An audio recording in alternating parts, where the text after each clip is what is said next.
اگر خلوص کا اظہار نہ بھی کریں تو خلوص تو خود بخود ہی ظاہر ہو جاتا ہے۔ اس لیے ہم کیا کریں؟ یہ بھی فرمائیں کہ ہمیں زندگی میں اللہ کے حوالے سے کیا کرنا چاہیے۔ اگر خلوص زندگی میں داخل ہو جائے تو زندگی خود ہی ظاہر ہو جائے گی، صرف خلوص ظاہر نہیں ہوگا۔ مخلص بندہ کبھی ظاہر نہیں کرتا کہ میں مخلص ہو گیا ہوں۔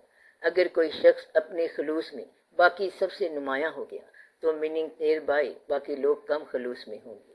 ایک آدمی کسی کو دیکھ کے رونے لگ جاتا ہے اور اس میں رقت طاری ہو جاتی ہے تو ثابت یہ ہوا کہ اسے محبت زیادہ ہے اور باقیوں کو اس طرح محبت نہیں ہے۔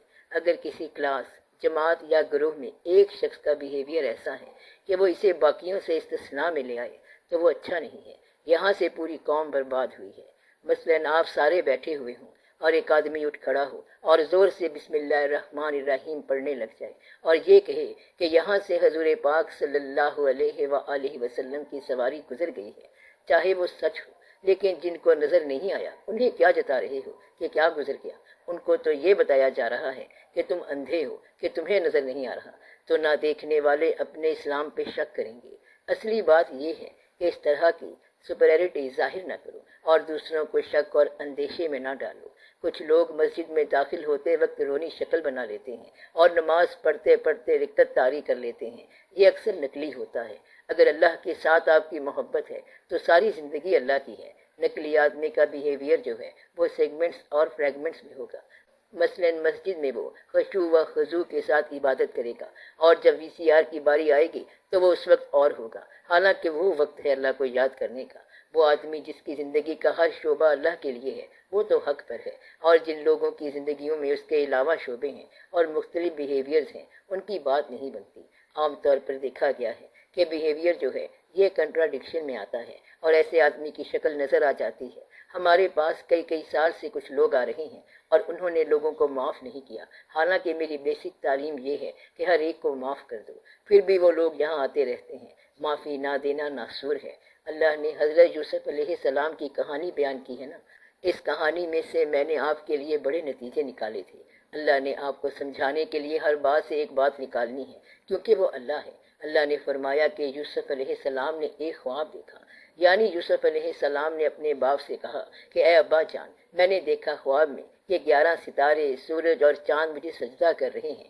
باپ نے کہا مت بتانا اپنے بھائیوں کو، کیونکہ کہیں ایسا ویسا نہ ہو جائے۔ بھائیوں نے محسوس کیا کہ باپ ہمیں نظر انداز کرنے لگ گیا ہے، اس لیے یوسف علیہ السلام سے نجات پاؤ اپنے ساتھ لے گئے اور کنویں میں گرا دیا۔ حضرت یعقوب علیہ السلام نے ساتھ بھیجنے سے انکار کر دیا تھا اور کہا تھا کہ کہیں ایسا نہ ہو کہ اس کو بھیڑیا کھا جائے، جبکہ تم اس سے غافل رہو۔ انہوں نے کہا جب تک ہم ہیں بھیڑیے کی کیا مثال۔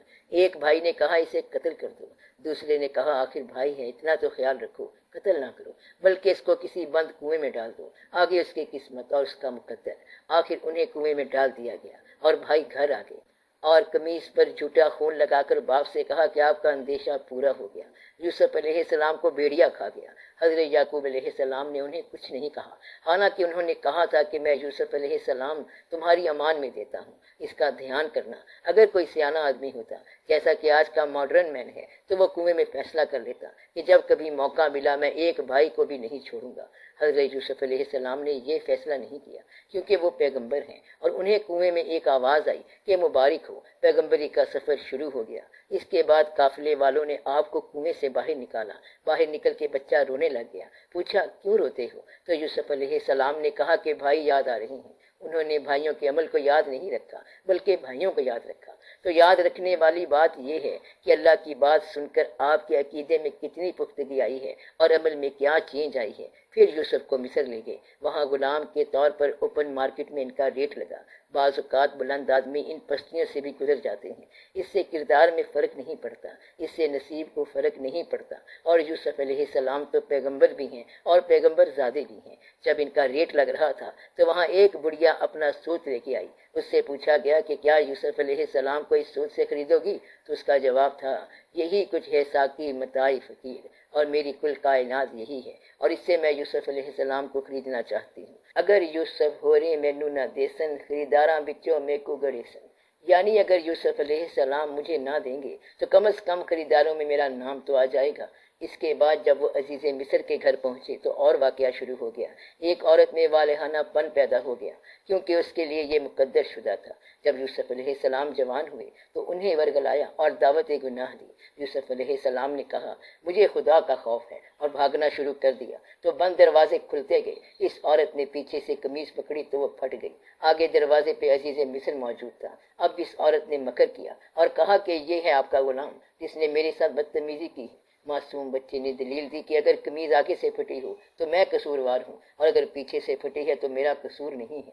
ایک اور واقعہ یہ ہوا کہ زلیخا نے مصر کی عورتوں کو دکھایا کہ یوسف علیہ السلام کا جمال کیا ہے۔ یوسف علیہ السلام کو دیکھتے ہی پھل کاٹنے والی عورتوں کی انگلیاں کٹ گئیں کیونکہ وہ اس جمال میں محو اور بے خود ہو گئی تھیں۔ پھر وہ جیل میں چلے گئے اور وہاں انہیں خوابوں کی تعبیر کا علم ملا۔ ایک آدمی نے خواب دیکھا کہ وہ بادشاہ کو انگور کا رس پلا رہا ہے۔ یوسف علیہ السلام نے کہا کہ تو وزیر بحال ہو جائے گا۔ دوسرے آدمی نے کہا میرے سر پر روٹیاں ہیں اور کوے کھا رہے ہیں۔ تو آپ نے کہا کہ تیرا وقت ختم ہو گیا ہے اور تو پھانسی لگ جائے گا۔ تو وزیر بحال ہو گیا اور دوسرا آدمی پھانسی چڑھ گیا۔ کچھ عرصے بعد عزیز مصر کو خواب آیا کہ 7 کمزور گائیں 7 موٹی گائیں کھا گئیں اور گندم کے کمزور خوشے موٹے خوشوں کو کھا گئے۔ وہ بڑا پریشان ہوا۔ سارے علاقے میں کوئی خواب کی تعبیر بتانے والا نہیں تھا۔ اس وزیر نے کہا بادشاہ سلامت، تعبیر بتانے والا ایک شخص ہے جو جیل میں ہے اور اس نے مجھے پیغام دیا تھا کہ کبھی میری ضرورت پڑے تو بادشاہ سلامت سے کہنا کہ کیا ہوا ان کا جنہوں نے ہاتھ کاٹے تھے۔ تب تک بادشاہ پہچان گیا تھا کہ اس عورت کا مکر ہے۔ تو یوسف علیہ السلام آئے اور تعبیر میں بتایا کہ تمہارے ملک میں 7 سال گندم ہوگی اور اگلے 7 سال قحط ہوگا۔ اس گندم کو اسٹور کر لو تو قحط میں کام آئے گی۔ تو بادشاہ نے آپ کو وزیر مال بنا دیا۔ تو غلام اب مالک بن گیا۔ اللہ کی شان دیکھتے جاؤ، لوگ دور دراز سے آتے اور قحط کے دوران گندم لے جاتے۔ یوسف علیہ السلام کے بھائی بھی اس بادشاہت کے علاقے میں آتے تھے۔ کنعان میں بھی قحط آ گیا اور آپ کے سارے بھائی گندم لینے آئے۔ حضرت یعقوب علیہ السلام نے انہیں کہا کہ شہر میں الگ الگ دروازوں سے داخل ہونا، کہیں سب کو ساتھ دیکھ کر اور تمہارا دبدبہ دیکھ کر کچھ ہو نہ جائے۔ اب یہ ٹائم تھا انتقام لینے کا۔ اور یوسف علیہ السلام انہیں پہچان گئے۔ پوچھا کتنے بھائی ہو؟ انہوں نے کہا 7۔ آپ نے پھر پوچھا کوئی اور بھی تھا؟ انہوں نے کہا ایک اور بھائی تھا لیکن وہ مر گیا۔ یوسف علیہ السلام کا ایک چھوٹا بھائی بنیامین بھی تھا۔ آپ نے اس کے بارے میں پوچھا تو بولے وہ گھر میں ہے۔ انہوں نے کہا اس مرتبہ تو گندم لے جاؤ مگر جب دوبارہ آؤ تو اس بھائی کو بھی ساتھ لے آنا ورنہ گندم نہیں ملے گی۔ جب وہ دوبارہ آئے تو بنیامین کو ساتھ لے آئے اور یوسف علیہ السلام ان سے علیحدگی میں ملے اور بتایا کہ میں وہی یوسف ہوں۔ بنیامین نے کہا کہ ان سے انتقام کیوں نہیں لیا؟ تو آپ نے فرمایا کہ یہ بھائی ہیں، ان کی سروس یعنی خدمت کرتا ہوں، ان کا احساس بیدار کرا دوں گا اور ان کو سزا نہیں دوں گا۔ آج کے دن تمہاری کوئی سزا نہیں ہے۔ یہ ان کی پالیسی تھی۔ پھر بنیامین کے سامان میں برتن ڈال دیا اور چوری کے الزام میں سے گرفتار کرا لیا گیا اور یوں اسے یوسف علیہ السلام نے اپنے پاس روک لیا۔ باقی بھائیوں سے کہا کہ جاؤ اور اپنے باپ کو میری یہ قمیض دے دینا۔ وہ باپ جو یوسف علیہ السلام کی جدائی میں روتے روتے بینائی گم کر بیٹھے تھے۔ جب قمیض شہر میں داخل ہوئی تو انہوں نے کہا کہ مجھے یوسف علیہ السلام کی خوشبو آ رہی ہے، اسے آپ قمیض کا اعجاز سمجھو یا بھیجنے والے کا اعجاز سمجھو۔ قمیض کی خوشبو آتے ہی بینائی بحال ہو گئی۔ بیٹوں نے بتایا کہ چوری کے الزام میں انہوں نے ایک بھائی کو اپنے پاس رکھ لیا ہے۔ انہوں نے کہا کہ میں نے اسے اللہ کے سپرد کیا ہے، وہ پہلے بیٹے کو بھی لے آئے گا۔ اور پھر یہ سارے مصر گئے اور وہ خواب پورا ہو گیا کہ ماں باپ اور سارے بھائی بادشاہ کے سامنے تعظیم کے ساتھ جھک گئے۔ اور پھر اللہ کی طرف سے اطلاع آئی کہ یہ تھی آپ کے خواب کی تعبیر۔ کسی جگہ بھی یوسف علیہ السلام نے بھائیوں سے انتقام نہیں لیا۔ میں آپ کو بتا رہا تھا کہ میرے ہاں محفل میں آنے کا آپ کو کیا فائدہ ہونا چاہیے۔ پہلی بات تو یہ کہ آپ کا عقیدہ پختہ ہونا چاہیے کہ ہم مریں گے اسلام پر، چاہے ہمیں اسلام کی سمجھ نہ آئے، اور یہ کہ زندگی بھی اسلام کے ماتحت ہو، اچھی ہو جائے اور اس میں انتقام نہ ہو۔ یوسف علیہ السلام کے بھائی اور ہیں، یوسف علیہ السلام اور طرح کے ہیں، ان کا عمل بھی دیکھو اور یوسف علیہ السلام کا بیہیویئر بھی دیکھو۔ آپ درمیان میں کھڑے ہو کر یہ دیکھو کہ آپ نے کون سا بیہیویئر چننا ہے۔ اگر یوسف علیہ السلام کے بھائیوں والا سلوک چننا ہے تو پھر دوسری طرف چلے جاؤ، اور اگر یوسف علیہ السلام والا سلوک چننا ہے تو پھر ٹھیک ہے، انتقام نہ لینا۔ جب عملی وقت آیا تو پھر آپ بھائی سے کہو گے کہ مکان کو درمیان سے لکیر لگاؤ۔ کیا آپ نے ہمیشہ کے لیے اس مکان میں رہنا ہے؟ اگر نہیں رہنا تو پھر جھگڑا چھوڑ دو، کیونکہ آپ نے صرف وقت گزارنا ہے۔ ہندی میں اسے کہتے ہیں مورکھ۔ مورخ کو سمجھ نہیں آتی۔ مورخ ساری عمر مال جمع کرتا رہتا ہے اور آخر میں دیکھتا ہے کہ روکڑی خالی ہو گئی۔ ہٹلر کے بارے میں کہتے ہیں کہ اس کو اسکول کے زمانے میں کسی نے پتھر مارا تھا، اس نے وہ پتھر جیب میں رکھا اور 12 سال اس آدمی کا انتظار کیا۔ آخر ایک دن وہ قابو آ گیا اور ہٹلر نے اسے پتھر مارا اور کہا کہ یہ ہے تمہارے اس سوال کا جواب جو تم نے مجھ سے 12 سال پہلے کیا تھا جب میں بچہ تھا۔ یہ ہے انتقام اور گھٹیا پن۔ دوسری بات یہ ہے کہ آپ دشمن سے کہو کہ تو نے ہم سے جو سلوک کیا وہ تمہاری کمزوری تھی اور ہم تم سے جو اچھا سلوک کریں گے یہ ہماری خوش قسمتی ہے۔ آپ نے اپنے آپ کو بدقسمت بنانا ہے تو بھائی سے برا سلوک کرو یا انتقام لو۔ یہ بات زیب نہیں دیتی تو اسلام پر عقیدہ رکھو اور نہ مرو جب تک تم اسلام میں داخل نہ ہو جاؤ، اور ایک دوسرے کے ساتھ زندگی اچھے سلوک سے گزارو۔ کون سا سلوک؟ جیسا پیغمبروں نے کیا۔ جب اللہ کے محبوب صلی اللہ علیہ وآلہ وسلم مکہ کے فاتح ہوئے تو سب لوگ ڈر گئے کہ اب تو بدلے کا وقت آئے گا۔ آپ صلی اللہ علیہ وآلہ وسلم نے کہا کہ کیا تم جانتے ہو کہ ہم آپ سے کیا سلوک کرنے والے ہیں؟ سب نے کہا آپ بہتر جانتے ہیں۔ آج بولنے کا وقت نہیں رہا تھا اور قریش کا سارا غرور خاک میں مل گیا تھا۔ آپ صلی اللہ علیہ وآلہ وسلم نے فرمایا کہ میں تم سے آج وہ سلوک کرنے والا ہوں جو مجھ سے پہلے میرے بھائی یوسف علیہ السلام نے اپنے بھائیوں سے کیا تھا۔ اور وہ سلوک کیا تھا کہ آج کے دن کوئی سزا نہیں تو یہاں ہر آدمی فرعون بننا چاہتا ہے اور اتنا طاقتور بننا چاہتا ہے کہ ساری دنیا اس کی تابع دار ہو جائے۔ جنہوں نے تابع داری کرائی ہے کیا آپ نے ان کا انجام دیکھا ہے؟ فرعون کہتا تھا انا ربکم الاعلی، یعنی میں تمہارا رب اعلیٰ ہوں۔ غرور کا مقام اس حد تک پہنچتا ہے کہ انسان خود کو خدا سمجھتا ہے اور لوگوں کو اپنے بندے، تابع دار اور اطاعت گزار سمجھتا ہے۔ یہ انسان کی فطرت میں شامل ہے کہ ہی وانٹس ٹو کمانڈ۔ اگر اس کے پاس دو پیسے آ جائیں تو غریب کو ڈھونڈتا ہے، اس لیے نہیں کہ اس کی خدمت کرے بلکہ اس کو ڈرانے کے لیے اور روب ڈالنے کے لیے۔ اس طرح وہ گریڈوں کے حساب کرتا ہے۔ اگر کارخانہ لگا لے تو بھائی کو کہتا ہے تو میرے پاس نوکری کر لے۔ کسی آدمی نے اپنے بھائی کے ساتھ وہ سلوک نہیں کیا جو بھائی ہونے کی حیثیت سے امتیازی ہونا چاہیے۔ سارے رشتوں کی اذیت اس وجہ سے ہے کہ کوئی بندہ ایسا نہیں جو اللہ کے حکم کے ماتحت چلے۔ مدعا یہ ہے کہ آدھے مقدمے فیملی کے ہوتے ہیں، جائیدادوں کے ہوتے ہیں اور زمینوں کے ہوتے ہیں۔ عمریں مقدمے میں گزر جاتی ہیں اور پھر پتہ چلتا ہے کہ دونوں ہی مر گئے اور جج صاحب بھی اللہ کو پیارے ہو گئے اور مقدمہ وہیں کھڑا ہے۔ 4 دن کا میلہ ہے اور پھر سب کچھ ختم ہو جانا ہے۔ شہد کے چتے میں ایک مکھی ملکہ ہوتی ہے، اس کو جہاں بٹھا دو سب مکھیاں وہاں آ جاتی ہیں، جہاں وہ مکھی جائے گی باقی سب مکھیاں وہاں آ جائیں گی۔ اسی طرح جس آدمی کو جس طرح کی ابتدا ملتی ہے وہ اسی طرح کا ماحول دیکھتا ہے۔ مثلا ایک آدمی جھگڑالو ہے تو محلے میں چاروں طرف اسے جھگڑا مل جائے گا۔ آدھی سے زیادہ عمر میاں بیوی کے آپس کے جھگڑے میں گزر جاتی ہے اور وہ دو بدو رہتے ہیں، روبرو رہتے ہیں۔ اس طرح کئی خاندان برباد ہوئے ہیں۔ کوئی ایسا نہیں ہے جو معاف کر دے، کوئی ایسا نہیں ہے جو اچھی ابتدا کر دے، کوئی ایسا نہیں جو بھائیوں سے صلح رکھے، باپ سے صلح رکھے اور استادوں سے صلح رکھے۔ اس طرح پڑھائی بند ہو گئی، مولوی کے بیہیویئر سے مسجد بند ہو گئی، ماں کو انکار کر جاتے ہیں اور مرشدوں کو بھی انکار کر جاتے ہیں۔ ماڈرن پرستی جو ہے وہ حقیقت پرستی سے دور چلی گئی ہے۔ اس میں لمبے چوڑے عرفان کی بات نہیں ہے، لیکن اگر ایمان ہوگا تو صحیح بات کرو گے۔ اگر باپ جاہل ہے تو آپ اسے جاہل سمجھ کے ٹریٹ کرو گے، اگر غریب ہے تو اسے اپنا پین سمجھو گے، لیکن اپنا والد صرف تب سمجھو گے جب آپ ایمان میں آؤ گے اور اسے اللہ کا حکم سمجھو گے۔ پھر آپ کہو گے یہ ہمارے ابا جان ہیں۔ اللہ کا فرمان ہے کہ ان کے آگے اف مت بولو۔ زندگی میں سمجھ کب آتی ہے؟ جب آپ ایک تازہ کھدی ہوئی قبر دیکھو۔ When there is an open grave and you are standing at the grave of your father and mother، اور جب آپ ماں یا باپ کی قبر پر مٹی ڈالتے ہوئے دیکھتے ہو تب معلوم ہوتا ہے کہ پیار کرنے والا چہرہ غائب ہو گیا ہے اور دعا دینے والا چہرہ غائب ہو گیا۔ اب آپ اپنی انا کو پالتے رہو اور وبال کو پالتے رہو۔ اس چہرے کے جانے سے آپ کی نظر پہ اندھیرا آ گیا اور آپ کو اپنی انا کی پرواہ ہے تو آپ ایک چیز ضرور کرو کہ اپنے باپ کو باپ مانو۔ اگر بیٹا ہو کے آپ رعایت مانگتے ہو تو باپ کو رعایت کیوں نہیں دیتے؟ آپ کر کیا رہے ہیں؟ آپ کو رشتوں کی اذیت سے بچنا چاہیے۔ ایمان کو مضبوط رکھیں۔ ایمان کب مضبوط ہوتا ہے؟ جب آپ دیکھو کہ سارے کافر ہو گئے ہیں تو یہی موقع ہے ایمان میں آنے کا۔ فرض کریں آپ سمجھتے ہیں کہ سب رشوت لے رہے ہیں اور یہ جائز ہے تو رشوت لے لو، لیکن اگر آپ کو پتہ چل جائے کہ یہ ناجائز ہے تو پھر مت لو، کیونکہ یہ گناہ ہے۔ گناہ کیا ہے؟ عقیدے کے خلاف کام کرنا۔ آپ مخلص مسلمان بن جاؤ اور معذوری نہ ظاہر کرنا کہ یا اللہ ہم تھے تو مسلمان پر مجبوریاں تھیں۔ اللہ کے ہاں تو زبانیں بند کر دی جائیں گی، سب کو خاموش کر دیا جائے گا۔ وہاں ہاتھ بولیں گے، اعضاء و جوارح بولیں گے اور آپ کے خدام آپ کے خلاف بولیں گے۔ اللہ آپ کے دلوں کو جانتا ہے۔ آج اگر آپ کو اللہ نہیں ملا تو ضمیر تو ملا ہے، یہ اللہ کی طرف جانے والا ہے۔ آپ ہر روز اس کے روبرو پیش ہوتے ہیں اور وہ پوچھتا کہ آپ کیا کہہ رہے ہو، اور وہ پوچھتا کہ آپ کیا کر رہے ہو؟ اب اسے جواب دو کہ میں اپنے لیے آگ اکٹھی کر رہا ہوں یا پھول اکٹھے کر رہا ہوں۔ آگے جا کے کیا کرو گے؟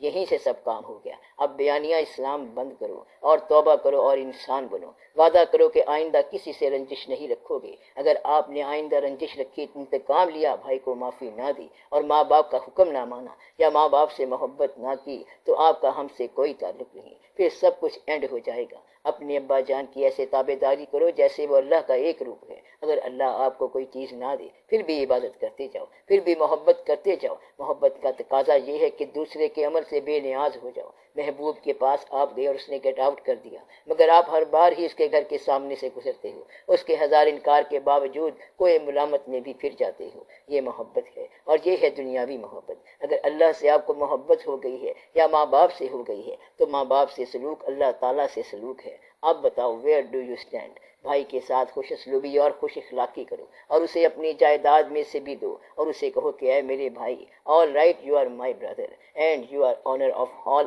آئی پوسیس، یعنی میرے پاس جو کچھ ہے تیرا ہے۔ پھر تم کمانڈ کرو گے۔ اگر آپ کے پاس پیسہ ہے تو جس کے پاس پیسہ نہیں ہے اسے دو۔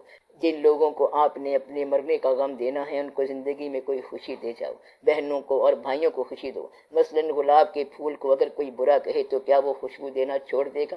وہ تو خوشبو ہے اور اس کا نام ہی خوشبو ہے۔ اگر آپ خوشبو ہو تو خوشبو دیتے جاؤ، اور اگر آپ وہ نہیں ہو تو پھر میں ہزارہا بار قرآن سناؤں آپ پر کوئی اثر نہیں ہوگا، کیونکہ آپ نے دل میں بغض رکھا ہوا ہے، لالچ رکھی ہوئی ہے، انا پالی ہوئی ہے، بلکہ ہر وہ شے پالی ہوئی ہے جو نہیں پالنی چاہیے۔ ایسے آدمی پر اثر ہوگا جو قرآن کے ماتحت آنا چاہے، جو محبت کے ماتحت آنا چاہے، وگرنہ آپ کا اور میرا تعلق کس کام کا؟ تعلق تو اس لیے ہے کہ آپ میری بات سنو۔ میری پریفرنس یہ ہے کہ اگر سارے لوگ کافر ہو جائیں اور ثابت ہو جائے کہ خدا نہیں ہے تو میں پھر بھی خدا کو مانوں گا۔ یہ میرا عقیدہ ہے کہ اللہ کو ہم مانتے ہیں اور مانتے چلے جائیں گے، اس میں شک و شبہ کوئی نہیں ہے۔ حضور پاک صلی اللہ علیہ وآلہ وسلم کے بارے میں میرا عقیدہ ہے کہ جو آپ کا ارشاد ہے صرف وہی ارشاد ہے، اور کائنات کے سارے دانا اگر اکٹھے ہو جائیں تب بھی ان کی خاک پا کے برابر نہیں ہے۔ یہ میرا عقیدہ ہے، یہ سارا ان کا فیض ہے۔ ساری دانائیاں، ساری رونقیں اور سارے واقعات انہی کا فیض ہے، اور ان کا فیض تو صرف ان کا فیض ہے۔ حضرت اویس کرنی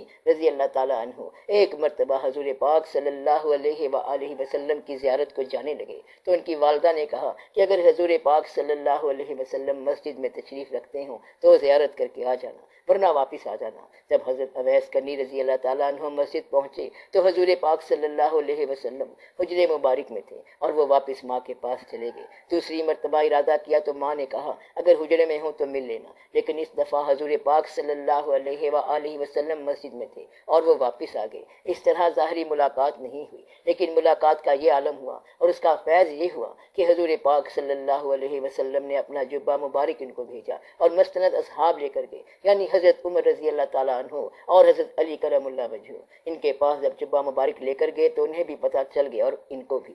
انہوں نے حضرت عمر فاروق رضی اللہ تعالیٰ عنہ اور حضرت علی رضی اللہ تعالیٰ عنہ سے پوچھا کہ کیا آپ نے حضور پاک صلی اللہ علیہ وآلہ وسلم کو دیکھا ہے؟ تو انہوں نے کہا کہ ہم تو ہوتے ہی وہیں تھے۔ حضرت اویس کرنی رضی اللہ تعالیٰ عنہ نے پوچھا کیا حضور پاک صلی اللہ علیہ وسلم کے ابرو مبارک ملے ہوئے تھے یا فاصلہ تھا؟ انہوں نے کہا کہ ہم نے چہرے کی طرف تو نہیں دیکھا اور نہ دیکھنے کی مجال تھی۔ حضرت اویس کرنی رضی اللہ تعالیٰ عنہ نے کہا کہ آپ صلی اللہ علیہ وسلم کے ابرو ملے ہوئے تھے، یعنی کہ کرن کے علاقے کے رہنے والے جن کی ملاقات نہیں ہوئی ہے وہ کہہ رہے ہیں کہ میں نے دیکھا ہوا ہے۔ تو مدعا یہ ہے کہ یہ فیض ہے۔ حضور پاک صلی اللہ علیہ وآلہ وسلم کیوں خوش ہوئے؟ کیونکہ حضرت اویس کرنی رضی اللہ تعالیٰ عنہ نے آپ صلی اللہ علیہ وآلہ وسلم کے فرمان کے مطابق اپنی ماں کا کہا مانا، یعنی کہ ماں کا حکم یہاں تک ہے کہ حضور پاک صلی اللہ علیہ وآلہ وسلم کی زیارت کو بھی اگر ماں کہے تو نہیں کرنا، باپ کہے کہ حج نہیں کرنا تو حج نہیں کرنا۔ یہ تو اللہ کے حکم کی بات ہے کہ ان کے سامنے اف نہ کرو اور نہ ان کو چھڑکی دو اور ان کے ساتھ نرم الفاظ میں بات کرو۔ اس کا مطلب یہ ہے کہ ان کے سامنے کسی کام کے بارے میں یہ نہ کہو کہ بڑا مشکل کام ہے، اور یہ بھی حکم ہے کہ جب ان سے کوئی ایک بڑھاپے میں چلا جائے تو ان کے لیے رحمت کے بازو پھیلا دو اور یہ دعا کرو کہ یا اللہ ان پر رحم فرما، جیسا کہ بچپن میں انہوں نے مجھ پر رحم کیا تھا۔ تو ماں باپ پر اللہ کا رحم کیا ہے؟ تمہاری اطاعت۔ اگر تم اطاعت نہ کرو تو ماں باپ کے لیے عذاب ہے، ایسے ہے جیسے ان کے جوان بچے مر گئے، اور تمہارے لیے رحم کیا ہے، تم پر ماں باپ راضی ہو جائیں، تمہیں دعا کا سارا خزانہ ماں باپ سے ملنا ہے۔ ایک بڑے جید شیخ تھے، ان کے پاس ایک شخص دعا کے لیے آیا۔ انہوں نے پوچھا تمہاری ماں زندہ ہے؟ اس نے کہا جی ہاں۔ تب انہوں نے فرمایا کہ پھر میرے پاس کیا لینے آیا ہے؟ اپنی ماں کے پاس جاؤ، تمہارا فقیر اور درویش تمہارے گھر میں بیٹھا ہے، اس سے فیض لو، باپ سے فیض لے لو، استاد سے فیض لے لو۔ اس لیے آج سے ہی توبہ کر لو کہ ہم بھائیوں سے حضرت یوسف علیہ السلام والا سلوک کریں گے، وہ نہیں کریں گے جو اب تک کرتے آئے ہیں۔ ادب کرو اور محبت کرو، محبت کے بغیر ادب بھی خطرناک ہوتا ہے۔ مثلا ایک شخص آپ کا ادب کرتا ہے اور کہا مانگتا ہے لیکن محبت نہیں کرتا، کچھ وقت کے بعد کہے گا یہ کیا مجھے کام پہ لگایا ہوا ہے۔ جس طرح دفتر میں آپ اپنے افسر کے ساتھ کرتے ہو، آپ اطاعت کرتے ہو لیکن محبت نہیں کرتے، تو آپ کا والد آپ کا آفیسر نہیں بلکہ محبوب ہونا چاہیے۔ محبت میں اطاعت اور چیز ہے، اور یہی فقیری ہے کہ شریعت کی اطاعت بالمحبت ہو جائے۔ خالی اطاعت جو ہے یہ بغاوت ہی بغاوت ہے۔ اگر محبت ہو تو محبت کے اور بھی احکامات ہیں، اور بھی واقعات ہیں۔ اللہ سے محبت ہونی چاہیے اور آداب کے ساتھ ہونی چاہیے۔ یہ بڑی آسان بات ہے کہ اللہ حقیقت ہے اور حضور پاک صلی اللہ علیہ وآلہ وسلم شریعت ہیں اور پیر طریقت ہیں۔ باقی یہ کہ زندگی کی چیزیں مکمل کرو۔ یہ ضروری نہیں کہ اللہ کی ذات میں مکمل طور پر گم ہو جانے والا مسلمان ہو۔ اللہ کی حد تک بات ہے تو بابا گرو نانک بھی اللہ کو مانتا ہے، توحید کا قائل ہے۔ مسلمان تب ہوتا ہے جب توحید کے ساتھ حضور پاک صلی اللہ علیہ وآلہ وسلم کی شریعت ہو اور شریعت سے محبت ہو تو طریقت آئے گی۔ اسی طرح محبت نہ ہو تو ماں باپ کا حکم ماننا سفیشینٹ نہیں ہے۔ اس طرح آپ لوگ محبت سے محروم ہو جاتے ہو۔ اس کا دھیان رکھو۔ ماں باپ کے پیچھے اللہ ہے، ماں باپ کی جہاں کی اطاعت وہاں اللہ کے ہاں منظور ہوتی ہے۔ اللہ کے پاس جانے کا آسان راستہ ماں باپ کے ذریعے سے ہے۔ مشائخ کرام سے کیا حاصل ہوگا؟ ان کے ساتھ سنسیئر ہو جاؤ۔ اگر یہ سامنے نہیں ہے تو بھی حکم مانو۔ مشائخ کرام جو بات بتا دی وہ آپ کے ایمان کا حصہ بن جانا چاہیے۔ یہ چھوٹی چھوٹی باتیں ہیں، ان پر غور کرو اور عمل کرو تو بڑے بڑے مسئلے حل ہو جائیں گے۔